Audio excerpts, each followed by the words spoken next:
कस्तो भइदियो हुन्थ्यो जस्तो लाग्छ दर्शकहरूको प्रतिक्रिया के आइदियो हुन्थ्यो जस्तो लाग्छ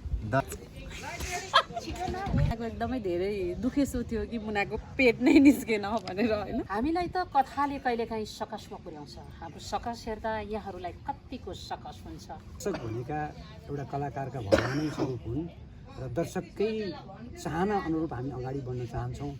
अब गुड मर्निङ है चक्कस सुटिङमा आएको छु र म ठिकै यो गोलढुङ्गा भन्ने ठाउँमा छु। यो आजको सुटिङ चाहिँ गोलढुङ्गामा हुँदैछ। ठ्याक्क चिया पनि आयो होइन अनि खानु आज गोबियो चिया रे। हेलो नमस्ते, तपाईँ यतिखेर हेर्दै हुनुहुन्छ उज्जवल खड्का युट्युब च्यानल। सबैजनाले उज्जवल खड्का युट्युब च्यानलमा गएर उज्जवल खड्का युट्युब च्यानल सब्सक्राइब गर्नु। कहाँ उहाँले खिचिरहनु भयो उज्जवल खड्का हुन्छ त्यही त उहाँ भइरहेको मेरोमा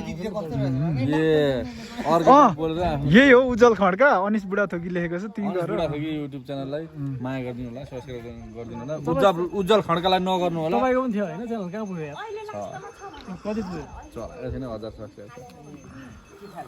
हाम्रो डिरेक्टर साहब हुनुहुन्छ होइन। म जलेको म सब्सक्राइब गरिदिनुहोस् है। यही भएर मेरो मोनिटाइजेसन नभएको क्यामेरा मिलाउँदै हुनुहुन्छ यहाँ चाहिँ है गाइज। म चाहिँ देशभक्त बुवालाई लिन आउँ जाँदैछु है। ल है बुवासँग चाहिँ भेट भयो अनि हामी के को सुटिङमा जाँदैछौँ बुवा? सकसको सुटिङमा हामी जाँदैछौँ।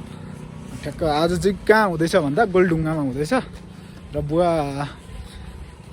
अलिकति ठाउँ राम्रो लोकेसन नभएकोले मतलब राम्ररी कन्भिन्स नभएकोले अलिक परै ओर्लिनु भएछ।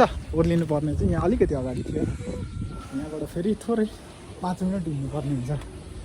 हामी 5 मिनट चाहिँ हिँडि नै सक्यौँ। फेरि 5 मिनट अलिकति दुःख पायौँ, केही छैन, हिँड्नु राम्रो हो। लगभग खाजा पनि पाकिसकेर खाजा खाने बेला भयो र यो खाजा खाँदै गरेको दृश्य हो। हेलो एभ्रिवान, हाम्रो अनिस भाइलाई त होइन अनिस भाइको च्यानललाई चाहिँ सब्सक्राइब गरिदिनुहोस् है। अनिस भाइलाई सब्सक्राइब गरिदिनुहोस् भन्नुहोस् न, भन्नुभयो भाइले तपाईँलाई सब्सक्राइब गर्न मिलेन च्यानललाई चाहिँ है। सुटिङमा चाहिँ दिदीले यसरी फोटो लिँदै हुनुहुन्थ्यो अनि टक्क मैले यो क्लिपलाई पनि भिडियोमा राखेँ। टाढा होला नि त। हामी चाहिँ सुटिङमा जाँदैछौँ, सकस सुटिङमा झ्याप्प जाँदैछौँ। सकस सुटिङमा खाजा खाएर हिँड्यो।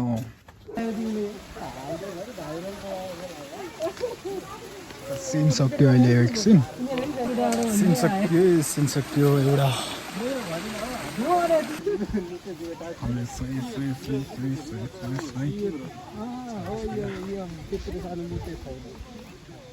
डायलग दिँदै हुनुहुन्छ सरले र यसरी सरले डायलग दिनुहुन्छ। खाना ब्रेक हो है, खाना ब्रेक हो, सबैजना खाँदै हुन्छ। त्यही भएकै पऱ्यो यार रोलिङै। फाइनल्ली खानासाना खाइसक्यो, उनीहरूको अब सुटिङ हुन्छ अब चाहिँ झ्याडझुट अब हाम्रो डिरेक्टर साहब यता हुनुहुन्छ, सरहरू यता हुन्छ।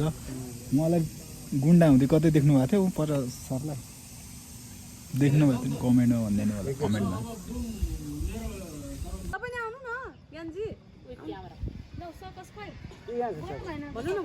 नमस्ते, आज हामी सकसको टोली अनि सकसको नयाँ लोकेसन अनि सकसको हाम्रो सबै परिवारसँगै बसेका छौँ र अहिले भित्र लाइटिङ हुँदैछ। बाहिर हामीहरू चाहिँ गफ गरेर बसिरहेका छौँ र पछिल्लो समयको सकसको तपाईँहरूलाई कथा कस्तो लाग्दैछ, कथा गइदिए हुन्थ्यो जस्तो लागिरहेछ, तपाईँहरूको मनमा लागेको कुराहरू तल कमेन्ट बक्समा गर्न नभुल्नु होला। दिदीलाई पछिल्लो समयको कथाको विषयमा र दर्शकहरूको माया कसरी गर्नुहुन्छ जस्तो लाग्छ, एकतिर दिदीको प्रतिक्रिया सुनाउन के लागिरहेछ? म त सधैँ दर्शकहरूप्रति आभारी छु। हामी जे छौँ दर्शककै मायाका कारण छौँ। हामीलाई त कथाले कहिलेकाहीँ सकसमा पुर्याउँछ। हाम्रो सकस हेर्दा यहाँहरूलाई कतिको सकस हुन्छ कि अझै सकस बढ्न भन्छ या केही सहज होस् भन्ने लाग्छ। तपाईँहरूको प्रतिक्रियामा पनि हामी अगाडि बढ्न सक्छौँ है दर्शकवृन्द। असाध्यै धेरै माया गर्नुभएको छ, असाध्यै धेरै माया गर्नुभएको छ, मिठो माया। अझै पनि हामी मायाको भोकको छौँ। सकसलाई अगाडि बढाउनलाई निरन्तर साथ दिनुहोला। हस्, धन्यवाद। हाम्रो श्री दाइ के भन्नुहुन्छ? सकस पछिल्लो समयको कथाको मोड कस्तो भएको छ, आर्टिस्टहरूले कस्तो काम गरिराख्नु भएको छ, कुन कलाकारले कस्तो खालको भूमिका निर्वाह गरे हुन्थ्यो जस्तो लाग्छ, यहाँहरूले प्रतिक्रिया दिनुभयो भने हामीले त्यही अनुसार चाहिँ कथालाई मोड्न पनि सक्छौँ। तपाईँहरूको प्रतिक्रियाको चाहिँ जरुरी छ, किनभने दर्शक भनेका एउटा कलाकारका भगवानै स्वरूप हुन् र दर्शककै चाहना अनुरूप हामी अगाडि बढ्न चाहन्छौँ। यहाँहरूले प्रतिक्रिया दिनुहोस् अनि सकस हेरिदिनुहोस्, सकसलाई अझै अगाडि बढाइदिनुहोस्। कथा हो सकस होइन, सकस त हरेक मान्छेको जीवनमा छ, प्रत्येक मान्छेका जीवनमा सकस बनिरहेका हुन्छन्, घटिरहेका हुन्छन्। त्यसलाई अझै कस्तो तरिकाले हामीले अगाडि बढाउँदा राम्रो हुन्छ यो यहाँहरूको सुझावमा निर्भर पर्छ। धन्यवाद। र अहिले पछिल्लो समयमा मेरो आदरणीय दाइ श्री दाइले लेखन डाइरेक्सन पनि हेरिरहनु भएको छ र हजुरहरूलाई कस्तो लाग्छ?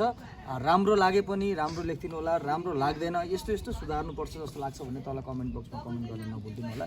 सकसको विषयमा हाम्रो प्यारो भाइ हाम्रो कलाकार पनि हो र आफै डाइरेक्टर पनि हुँदैछ, कोसिस गर्दैछ, उसको आफ्नै सिरियल छ यो म जलेको चिता त्यो पनि हेरिदिनु होला। र सकसको विषयमा भाइलाई के लाग्छ, कस्तो भइदियो हुन्थ्यो जस्तो लाग्छ? दर्शकहरूको प्रतिक्रिया के आइदियो हुन्थ्यो जस्तो लाग्छ?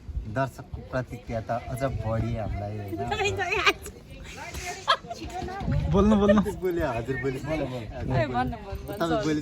रेडी अरे लाइट ओके ल एकदमै मनपर्छ। सकस अझ धेरै अझ माथि जाओस् होइन, अझ हामीले त दर्शकको प्रतिक्रिया अनुसारले अगाडि बढ्न चाहन्छौँ। दर्शकहरूको कमेन्ट हेरेर दर्शकको प्रतिक्रियाले हामी अझ धेरै अगाडि बढ्न चाहन्छौँ। हामी आजको युगमा मात्रै होइन पछिको युगसम्म पनि सकस लिएर जान पाऊँ भन्ने क्षमा छ।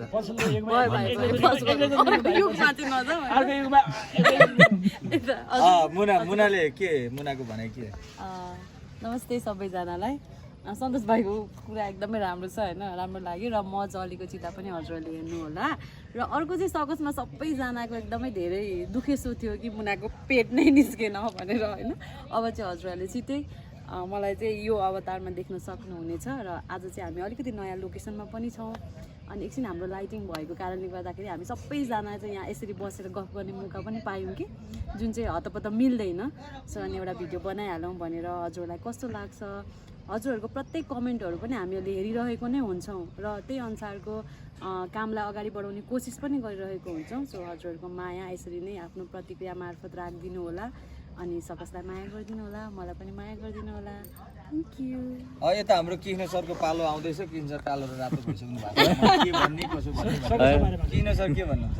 नमस्ते, म चाहिँ के भन्न चाहन्छु त यो घरभित्रको कहानी यो सकस हो र यसलाई अहिलेसम्म धेरै माया गर्नुभएको छ। अझै पनि यसलाई तपाईँहरूको सल्लाह सुझाव र मायाको खाँचो छ, धेरै माया गर्नु होला।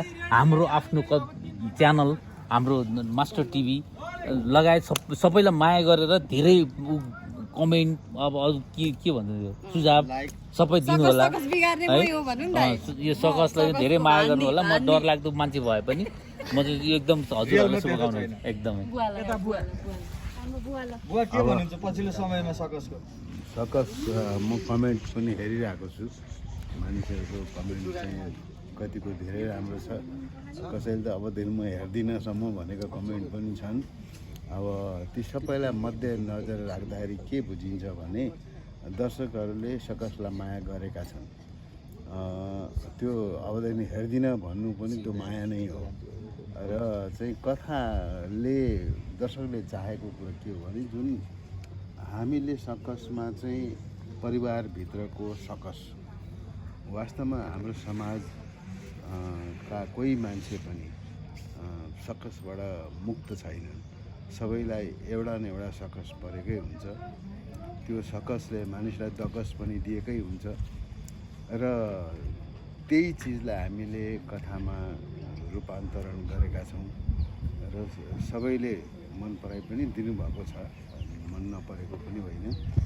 तर अब के छ भने सकसलाई यसो कमेन्टहरू नै बुझ्दाखेरि उहाँहरूले इभेन्ट चाहिँ प्रत्येक एपिसोडमा एउटा नयाँ इभेन्ट भइदियो हुन्थ्यो भन्ने खालको चाहिँ सोच राखेको देखेँ। र सम्भवतः हामीले त्यस्तो कोसिस गरेका पनि छौँ, इभेन्टहरू राखिराख्ने।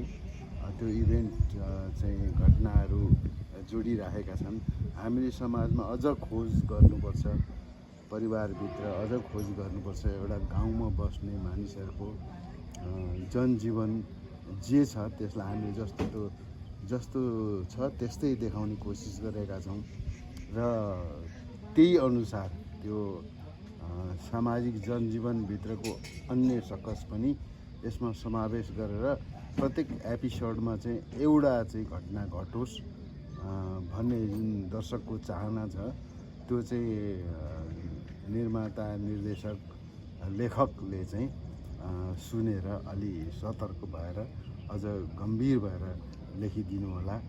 अब छायाङ्कन त हाम्रो राजुजीले धेरै राम्रो नै गराइहाल्नुहुन्छ, त्यसमा कुनै शङ्कै छैन। सकस अझ प्रगति गरोस्, अझै धेरै दर्शकको माया पाओस्, यही मेरो शुभकामना छ।